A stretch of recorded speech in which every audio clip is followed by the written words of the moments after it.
Okay बेटा, बिस्मिल्लाहिर्रहमानिर्रहीम। Start करते हैं। तो बेटा लास्ट क्लास के अंदर अभी हम क्वेश्चंस कर रहे थे, स्टेटमेंट क्वेश्चन, जिसके अंदर के कैसे पता चलेगा कि आपने प्रेजेंट वैल्यू कैलकुलेट करनी है या आपने फ्यूचर वैल्यू कैलकुलेट करनी है।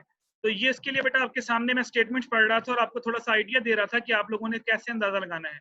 अगर क्वेश्चन के अंदर प्रेजेंट वैल्यू गिवन है तो इसका मतलब है फ्यूचर फाइंड आउट करनी है। अगर क्वेश्चन में फ्यूचर गिवन है तो इसका मतलब है कि आपने प्रेजेंट वैल्यू जो है वो फाइंड आउट करनी है। क्वेश्चन नंबर 6 देखिए, उसके बाद फिर मैं आपको एक छोटा सा टॉपिक करवाऊंगा इफेक्टिव इंटरेस्ट रेट वाला, और उसके बाद ये हमारा चैप्टर जो है वो खत्म हो जाएगा। वो क्या है वो मैं आपको वन लाइन फार्मूला बाद में भी दिखाता हूँ। पहले क्वेश्चन नंबर 6 देखिए। उसने बोला जी कि एक person will need to buy 25,000 wood in 2 years। वो कोई खरीदना चाह रहा है बेटा, $25,000 उसकी मालियत है 2 सालों में। He can deposit excess profit from this year installment to show pay 9% component monthly। उसने बोला कि अगर earn 25,000 in 2 years, अगर 2 सालों में उसको 25,000 रुपया बचे, how much will he earn in the interest। अब वो ये कह रहा है कि अगर 2 सालों के बाद वो 25,000 रुपया जनरेट कर लेता है तो उसने कितना प्रॉफिट जो है वो उसने कितना जो है वो इंटरेस्ट जनरेट किया। तो 2 सालों के बाद बेटा जो वैल्यू होगी उसको बोलते हैं फ्यूचर वैल्यू। तो यहाँ पे आपको फ्यूचर वैल्यू 25,000 गिवन है, एन आपके पास 2 years है और आई आपके पास 9% है। How much interest he will earn, तो पहले आप फ्यूचर वैल्यू निकालेंगे। फ्यूचर वैल्यू जो निकलेगी उसको 25,000 माइनस कर देंगे आप, तो वो जो आंसर निकलेगा वो आपका इंटरेस्ट होगा। बेटा चाहे प्रेजेंट वैल्यू निकालनी हो चाहे फ्यूचर निकालनी हो, जब भी इंटरेस्ट निकालना है तो दो आंसर्स में से दोनों को माइनस करके जो आंसर निकलेगा वो इंटरेस्ट होगा। एक क्वेश्चन में वैल्यू गिवन होगी, एक आप फाइंड आउट करोगे, तो दोनों का जो डिफरेंस होगा वो आपका इंटरेस्ट होगा।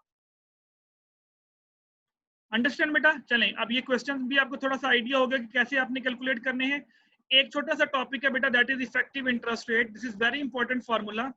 ये बेटा वो फार्मूला है जो आपको ये बताएगा कि बैंक्स जो है वो हमें कैसे बेवकूफ बनाते हैं। अक्सर कभी आप देखिए, आप बैंक से गाड़ी वगैरह लीज पे लेने जाते हैं कि बड़े वगैरह आप लेने पे गए हो, तो बैंक कहता है जी हम आपको गाड़ी देंगे 12% लीज के ऊपर। लेकिन इन एक्चुअल जो होता है बेटा वो 12% नहीं, वो बल्कि आपसे ज्यादा पैसे ले रहे होते हैं, लेकिन हमें उसका पता नहीं चलता कि वो हमसे कितने पैसे ज्यादा ले रहे होते हैं। उसके लिए बेटा मैं आपको एक फार्मूला दूंगा which is called effective interest rate. इसका फार्मूला क्या होगा, ये फार्मूला मैं आपको यहाँ पे लिख के देता हूँ। अब यहाँ पे आई थिंक इंग्लिश फॉर्म में लिखा नहीं हुआ, मैं आपको यहाँ पे फार्मूला लिख देता हूँ, आप इस फार्मूले को नोट कर लें।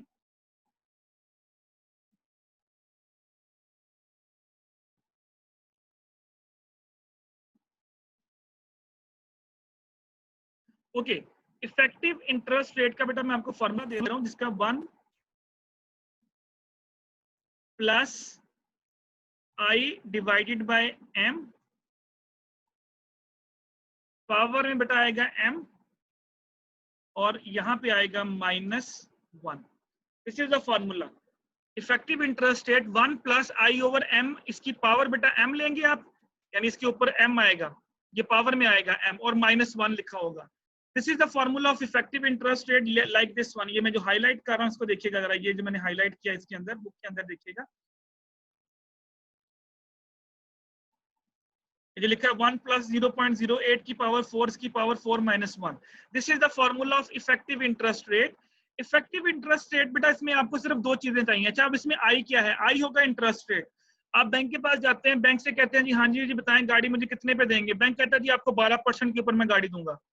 आपने आई की जगह पे पुट कर देना 12%। अच्छा, अब एम क्या है?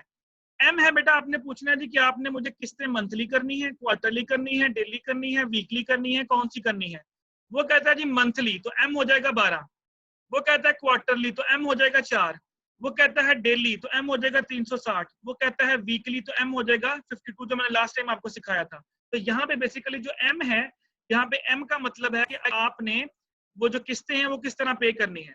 अगर वो कहता है सालाना किस्त, तो M1 हो जाएगा, साल में साल एक ही होता है। वो कहता है जी किस्तें सेमी एनुअल होंगी, M2 हो जाएगा। अब फॉर एग्जाम्पल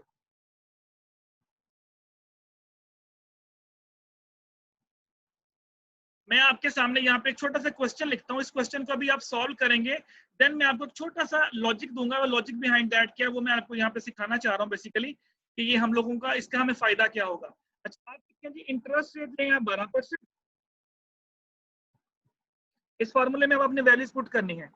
इंटरेस्ट लें 12% और आप इसको करेंगे, एम जो आपने कैलकुलेट करना है पहले 2 पे करें, फिर 4 पे करें, फिर 12 पे करें। यानी पहले एम आप 2 ले लें, फिर 4 ले लें और फिर 12 ले लें। 3 आंसर्स निकालेंगे हम। तो फॉर्मूला होगा effective interest rate is equal to 1 plus, okay पहले 12% है तो बेटा 0.12 डिवाइडेड बाय, पहले करें 2 के साथ, तो डिवाइडेड बाय 2 कर लें और पावर भी कर दें आप 2, और जो आंसर निकले इसको -1 कर दें। चलें बताएं मुझे क्या आंसर आता है पहला 2 के साथ, इसको सॉल्व करें जरा सभी लोग। मैंने यहाँ पे सिर्फ एक छोटा सा कॉन्सेप्ट देना आपको। नेगेटिव के अंदर जी आवाज कट रही है तला। सर नेगेटिव के अंदर 0.97, नेगेटिव नहीं आएगा बेटा, पॉजिटिव ही आएगा। 1 प्लस पॉइंट, ये देखिए पहले 0.97 नेगेटिव के अंदर। बेटा मुझे आपकी आवाज समझ नहीं आ रही, कट बहुत रही है, या तो थोड़ा सा माइक अपने पास रखिए। 1 प्लस करना है बेटा 0.12 को पहले 2 से डिवाइड करो, जो आंसर है उसको 1 में ऐड करो, फिर उसकी पावर लो 2, वो जो आंसर बनेगा उसको माइनस। इसके 1 प्लस करता हूं मैं, प्लस 0.03 आ रहा है जी आप बताएं कितना आ रहा है। पॉइंट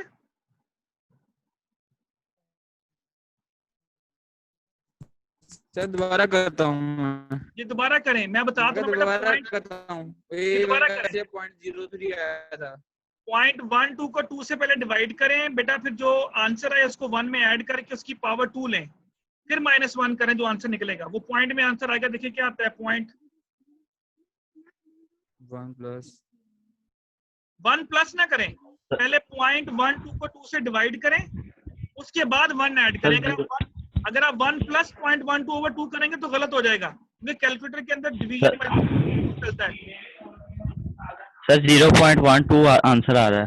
0.12 आगे 1 2 3 1 2 3 6। ओके ये आपके पास पहला आंसर जी आ गया। सर। जी सर। जी बिल्कुल, अब ये पहला आंसर आ गया, दूसरा निकालें, 4 के साथ भी निकालें। अब 4 के साथ क्या हो जाएगा बेटा, सेम यही चीज, 1 प्लस 0.12 डिवाइडेड बाय 4 पावर 4 और उसके बाद -1। अगर हम इसको परसेंटेज में लिखें तो ये बनेगा 12.36% ऊपर वाला। जी अब 4 के साथ करें बेटा, सेम इसी तरह करना है, पहले 0.12 को 4 से डिवाइड करें, फिर 1 में ऐड करें, उसकी पावर 4 लें, जो आंसर निकले उसमें से -1 करें, तो फिर 0 पॉइंट बताएं क्या आ रहा है। 0.1255। 0.1255 ओके बेटा बिल्कुल सही हो गया। और अगर इसको हम परसेंटेज में लिखें तो ये बनेगा 12.55%। ओके तीसरा भी निकालें, चलें जी सर। लास्ट निकालें, effective interest rate which is equal to, अब वो है 12 के साथ, तो 1 प्लस 0.12 डिवाइडेड बाय 12 पावर 12 और उसके बाद -1 करें बेटा। उसके बाद मैंने आपको सिर्फ एक छोटा सा टॉप लॉजिक दिया, 0.1268 जी 0.1268, और अगर इसको आप परसेंटेज में लिखेंगे तो ये बनेगा 12.68%। अच्छा अब आप मुझे सिर्फ यहाँ पे ये बताएं, हर आंसर जो है वो पिछले आंसर से इंक्रीज कर रहा है, देखें जरा,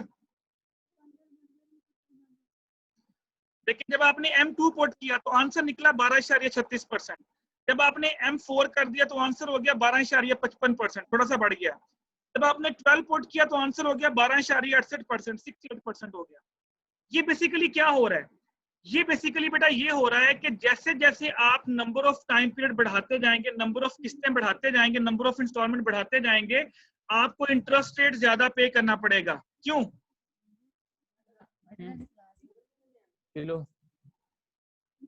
देखिए यहाँ पे किस्तें थी 2, तो आपको इंटरेस्ट पे करना पड़ा 12.36, यहाँ पे किस्तें होगी 4, M4 का मतलब है कि 4 दफा आपका इंटरेस्ट हो गया, तो यहाँ पे आपको इंटरेस्ट पे करना पड़ा 12.55, यहाँ पे किस्तें होगी 12, तो आपको इंटरेस्ट पे करना पड़ा 12.68%। वाई?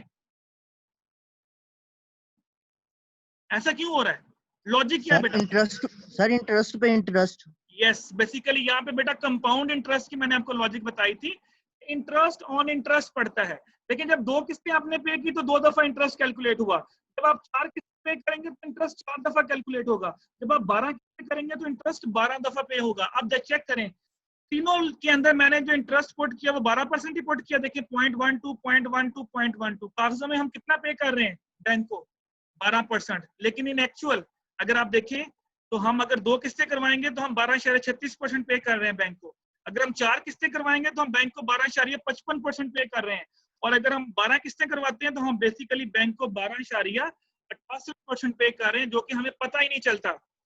और हम कागजों में सिर्फ देखते रहते हैं 12 बार। यहाँ पे देखें तीनों कैलकुलेशन के अंदर 0.12, 0.12 और 0.12, ये देखें ये तीनों जगह मैंने 0.12 पुट किया है।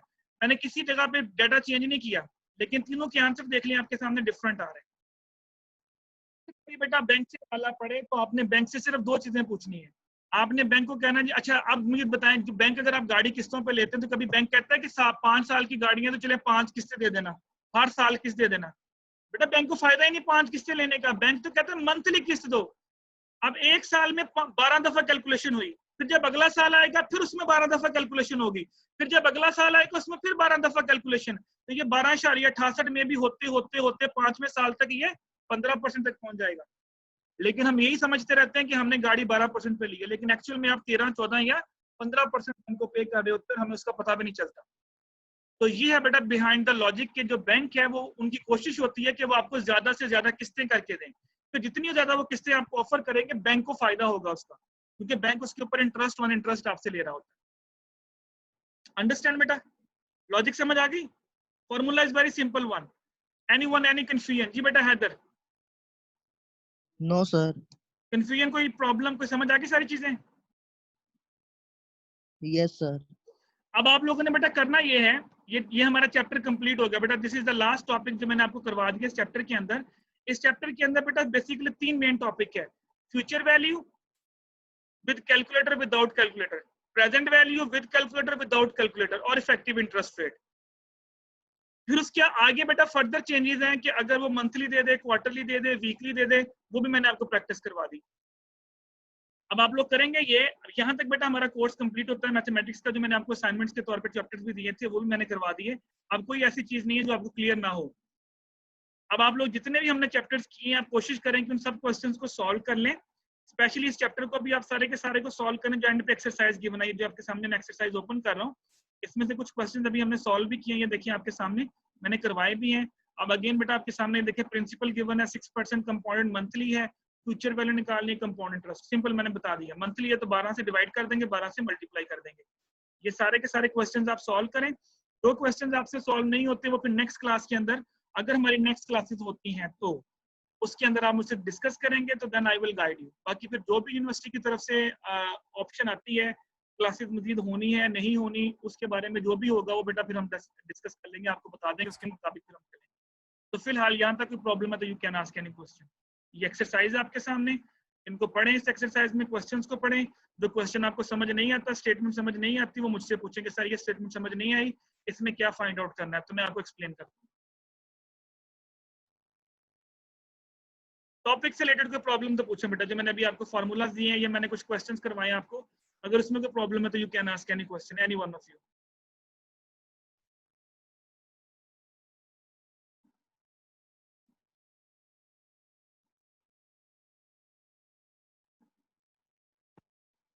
नो क्वेश्चन बेटा? Clear? Yes, sir. Yes, sir. चलें बेटा फिर यहीं पे हम स्टॉप करते हैं। बाकी आप इनको करके देखिएगा, फिर जो जो प्रॉब्लम आए। जी उमर हमजा बेटा आपने हैंड रेज किया है। सर अगर वो क्या कहे कि आपने बताया कि 12 तक वो कर सकते हैं 1 ईयर के ना, हाँ जी। तो अगर वो कहे कि मतलब हम उसे करते हैं मतलब 26 माह में मतलब हमने उसकी करनी है, तो जब फिर हम उसे कैसे करेंगे? नहीं आप समझे नहीं, जब वो मंथली बोलेगा ना, जब वो मंथली बोलेगा साथ में उसने ईयर्स दिए होते हैं। अगर आप क्वेश्चन देखें तो उसने आपको ईयर्स दिए होते हैं, ये देखें यहाँ पे भी लिखा हुआ 3 ईयर्स, लिखा हुआ है ना 3 ईयर्स। अब वो कहता है कि आपने इसको सेमी एनुअल करना है। अब आपने इसको सेमी एनुअल करना है, साल में सेमी एनुअल होते हैं 2, तो जब आप 3 को 2 से मल्टीप्लाई करोगे तो वो ऑटोमेटिकली उसमें चला जाएगा, 6 बन गया। अब 6 सेमी एनुअल ही बनेंगे ना 3 सालों के, 1 साल के 2, दूसरे साल के 2, तीसरे साल के 2, तो टोटल 6 बनेंगे, 6 आ जाएगा। तो जब आप मल्टीप्लाई करेंगे तो ऑटोमेटिकली मंथ्स में कन्वर्ट हो जाएगा, वो आपको करने की जरूरत नहीं अलग से। ठीक। वो जब ईयर्स को जब आप, अब वो कहता है क्वार्टरली, अब देखें क्वार्टरली, साल में क्वार्टर होते हैं 4, 3 सालों में कितने क्वार्टर होने चाहिए? अगर एक साल में 4 क्वार्टर हैं तो 3 सालों में क्वार्टर कितने बनते हैं? 4 12 12 8 12। तो अब यहाँ पे अगर 3 को 4 से मल्टीप्लाई करो तो 12 नहीं बन जाएंगे? देखें जरा, n 12 नहीं हो जाएगा?